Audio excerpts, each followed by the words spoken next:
Pues bueno, María Carolina, mil gracias por este informe y para hablar de esos retos que enfrenta la Asamblea. Vamos a comunicarnos ahora con el profesor y analista político Pablo Aure. Él es además el secretario general de la Universidad de Carabobo. Profesor Aure, gracias por acompañarnos.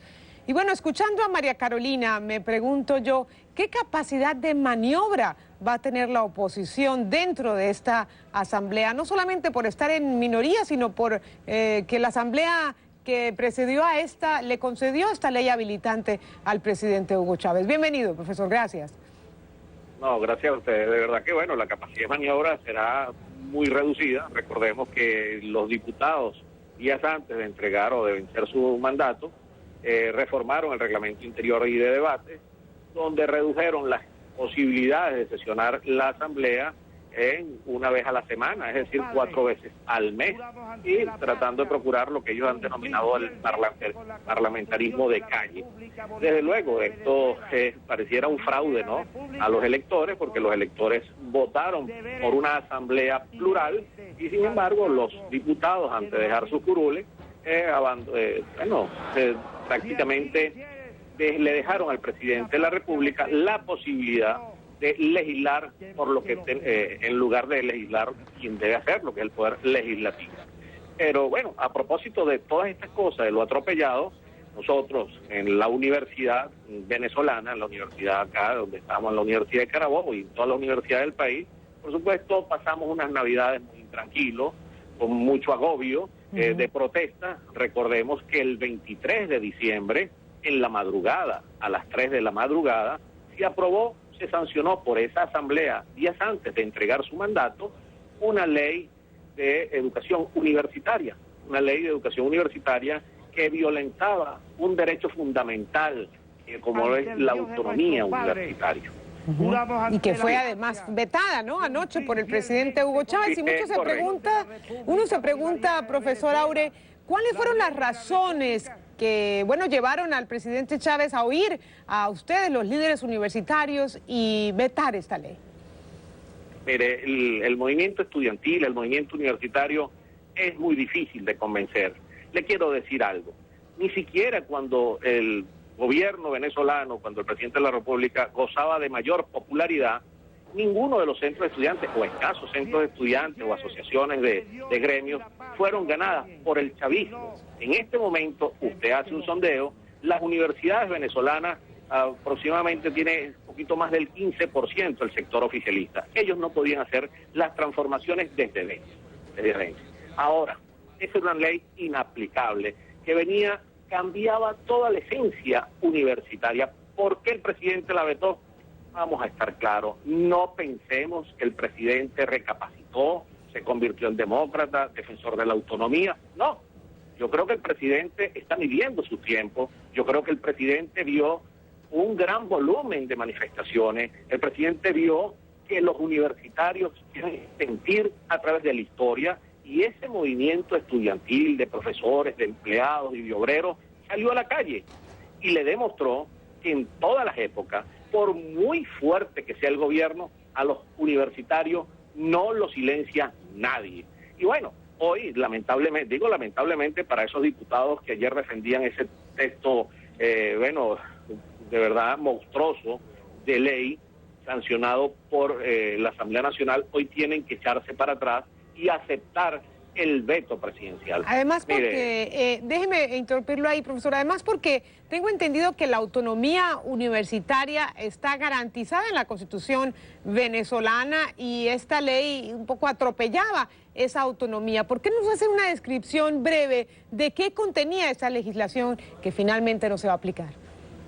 Mire, el artículo 109 de nuestra Constitución le da rango constitucional a la autonomía. ¿Qué es la autonomía? La posibilidad, la potestad que tienen nuestras universidades de autonormarse, de autorreglamentarse, darse su propio gobierno. Bueno, esa ley le daba al ciudadano ministro de Educación la competencia exclusiva para elaborar todos los reglamentos que tenían que ver con el gobierno universitario, con la administración universitaria, qué materias iban a dar, qué materias no se iban a dar. Y hay algo muy grave. En el año 2007, en el intento de reformar la Constitución en Venezuela, El pueblo dijo que no a la modificación de ese artículo 109 y 102 y 103 de la Constitución de ese momento, o mejor dicho, que es la que está vigente en este momento. Ahora ellos, por vía de reforma, o mejor dicho, por vía legislativa, intentaron modificar un artículo constitucional. Bueno, le daba la posibilidad al ciudadano ministro, o ellos lo llaman el Estado docente, pero ese Estado docente se resumía en la figura del ministro con competencia en educación, de dictar los reglamentos internos de todas las universidades, de decir quién ingresaba o no ingresaba a las universidades, de decir quién era profesor, mejor dicho, cambió, abolió. El nombre de profesor no existía en ninguno de los 111 artículos de esa ley vetada, solo se modificó por trabajador académico, como que si los alumnos no le iban a decir a uno profesor. Bueno, decían que todos los alumnos tenían derecho a ingresar a la universidad que desearan, a estudiar lo que querían.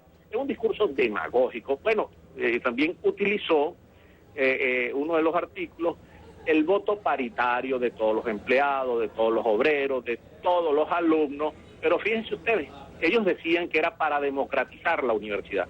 Yo quiero que el mundo se entere que aquí en Venezuela hay muchísimas universidades controladas por el gobierno, unas universidades experimentales, y en esas universidades, en estos 11 años de gobierno del presidente de la República, no ha habido ni una sola elección. Siempre los rectores, sus autoridades, los decanos, son colocados a dedo por el ministro o por el ciudadano presidente de la República. Profesor Aure, bueno, se nos está acabando el tiempo, pero quiero hacerle una precisión que quedé con curiosidad. El nuevo reglamento de la Asamblea, volviendo al tema de la posesión de la Asamblea, establece que los legisladores solo pueden debatir una vez a la semana. ¿Eso me quedó claro? ¿Estoy en lo correcto? Está en lo correcto, la modificó de esa manera, precisamente para darle menos posibilidad a los diputados demócratas que hoy se juramentaron de intervenir y que el pueblo se entere. Mire, podrán darle ninguna posibilidad de intervenir, pero es que la gente ya sabe que quiere la pluralidad, quiere de verdad, no quiere más demagogia. El pueblo está dando cambio, el pueblo ya está cansado que ese dinero que invierte, mejor dicho, que entra por concepto de la renta petrolera, se vaya a otros países. El pueblo está deseoso que aquí se invierta en viviendas, se invierta en empleo, se pongan buenas estructuras en nuestras universidades, se le aumente el sueldo. Yo quiero que la gente sepa, aquí un profesor titular, con título de posgrado, gana 5.000 bolívares.